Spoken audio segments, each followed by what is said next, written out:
Damn it. ఏంటిటా కుండబద్దలు కొడతా అత్త. నమస్కారం, కుండబద్దల ప్రేక్షకులకి స్వాగతం.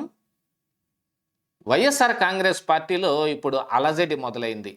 జగన్మోహన్ రెడ్డి అంబటి రాంబాబు కుటుంబాన్ని పరామర్శించడానికి గుంటూరు వెళ్ళి చేసిన వ్యాఖ్యల్లో వైఎస్ఆర్ కాంగ్రెస్ పార్టీ నాయకులే నవ్వుకునే విధంగా తయారైనాయి.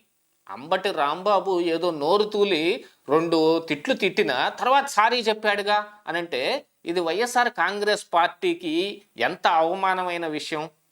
ఇప్పుడు ఈ అంశంలో తిట్టాడు అని జగన్మోహన్ రెడ్డి ఒప్పుకుంటూ ఉంటే మరి ఇక మనం ఏం చెయ్యాలి ఇందులో?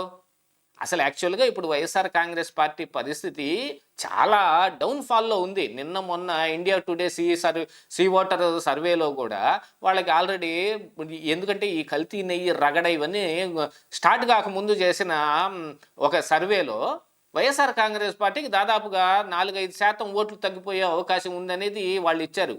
కానీ ఈ కల్తీ నెయ్యి వ్యవహారం తర్వాత ఇప్పుడు వెలిసిన ఫ్లెక్సీల మీద జరిగిన గొడవ కానీ అంబటి రాంబాబు చంద్రబాబు నాయుడిని తిట్టడం, యాక్చువల్గా గతంలో కూడా చంద్రబాబు నాయుడు జోలికొచ్చి జగన్మోహన్ రెడ్డి ఇప్పుడు వైసీపీకి ఈ దుస్థితిని తెచ్చిపెట్టాడు. చంద్రబాబు నాయుడు అరెస్ట్ కనుక జరిగి ఉండకపోతే దాదాపుగా వైసీపీకి పరువు దక్కించుకునే విధంగా ఉండేది. ఈ రోజున జగన్మోహన్ రెడ్డి కూడా ఈ ప్రతిపక్ష హోదా నాకు ఇవ్వండి అని కోర్టుల చుట్టూతానో లేకపోతే రోడ్ల మీద పడి తిరగాల్సిన అవసరం ఉండేది కాదు. పరువు దక్కించుకునే సీట్లు వచ్చి ఉండేవి అనేది గతంలో కనపడతానే ఉంది. చంద్రబాబు నాయుడు అరెస్టు ద్వారా వైసీపీకి దుస్థితి తీసుకొచ్చిన జగన్మోహన్ రెడ్డి ఇంకా ఏం తీరు మార్చుకోలేదు. ఇంకా వైఎస్ఆర్ కాంగ్రెస్ పార్టీని ఇంకా డౌన్ఫాల్ చేయడానికి జగన్ విపరీతంగా కృషి చేస్తున్నాడు. అంబటి రాంబాబు తిట్టినది ఖచ్చితంగా తప్పే అని వైసీపీ నాయకులే ఒప్పుకుంటున్నారు. మరి పిల్లి సుభాష్ చంద్రబోసు ఈ విషయం అయ్యి ఆయన ఒక దీంట్లో కూడా చెప్పాడు, అంబటి రాంబాబు చేసింది తప్పేనని. కాకపోతే టీడీపీ కార్యకర్తలు చేసింది కూడా తప్పే కదా అంటారు. టీడీపీ కార్యకర్తలు యాక్చువల్గా ఆయన ఇంటి ముందు గల్లా మాధవి ఆధ్వర్యంలో ఆయన ఇంటి ముందు ధర్నా చేయటానికి వెళ్ళిన మాట వాస్తవమే అయినప్పటికీ, ఆయన ఇంట్లో కార్లు పగలగొట్టిన మాట కూడా వాస్తవమే అయినప్పటికీ, ఆఫీస్కి నిప్పు పెట్టిన విషయంలో మాత్రం కొంత సందిగ్ధత ఉంది. సత్తెనపల్లికి చెందిన ఈ వైసీపీ ఇన్ఛార్జ్ భార్గవ్ రెడ్డి ఆధ్వర్యంలోనే ఆ నిప్పు పెట్టబడింది అనేది కూడా కొంత ప్రాథమికంగా తెలియవస్తున్న సమాచారం. అయితే వైసీపీలో ఉన్న నాయకులకు తెలియదా ఏం జరిగిందనేది? ఇక ఇదిలా ఉంటే జోగి రమేష్ చేత కూడా కావాలనే జగన్మోహన్ రెడ్డి ఈ డ్రామా ఆడిస్తున్నాడు. ఒకవైపు కాపు నేతల్ని, ఇంకొక వైపు బీసీ నేతల్ని ఈ కూటమి ప్రభుత్వం అనగదొక్కే ప్రయత్నం చేస్తుంది అని కులాల మధ్య కుంపట్లు తీసుకొని రావడానికి విపరీతమైన కృషి చేస్తున్నాడు జగన్మోహన్ రెడ్డి.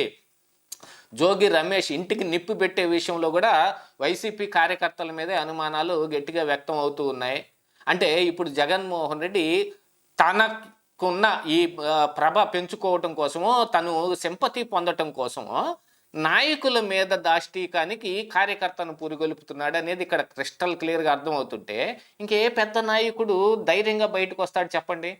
బొత్స సత్యనారాయణ మాట్లాడినివ్వండి, ఇంకెవరైనా వాళ్ళైతే తలపండిన రాజకీయవేత్తలు, వాళ్ళకి క్రిస్టల్ క్లియర్గా ఇంట్లో కూర్చున్నా కూడా ఎక్కడ ఏం జరిగిందనేది అర్థమైపోయింది. వీళ్ళేం కాకాని గోవర్ధన్ రెడ్డి లాగా మూర్తి భవించిన మూర్ఖులేం కాదు. ఎందుకంటే కాకాని గోవర్ధన్ రెడ్డి అసలు ఎన్నికల దీంట్లో మందు పంచే అంశంలోనే కల్తీ సారా పంచి చాలామంది అస్వస్థతకు గురయ్యి ఆ రోజున కేసులు కూడా పడ్డాయి. ఆయన ఏ పార్టీ రాజకీయ నాయకుడు అనేది ఈ వ్యవహారంతో తేలిపోతుంటే ఇక విడుదల రజని ఎవరిని కావాలంటే వాళ్ళని ఏది పడితే అది మాట్లాడగలదు. జగన్మోహన్ రెడ్డిని నోటికొచ్చిన మాటలు మాట్లాడింది గతంలో. అలాంటి వాళ్ళు ఇప్పుడు జగన్మోహన్ రెడ్డిని వెంట చేరారు. సజ్జల రామకృష్ణారెడ్డి ఇప్పుడు వైఎస్ఆర్ కాంగ్రెస్ పార్టీ పూర్తిగా ఆయన ఆధ్వర్యంలో నడుస్తూ ఉంది. ఆయన ఏం మాట్లాడుతున్నాడో ఆయనకే అర్థం కావటం లేదు.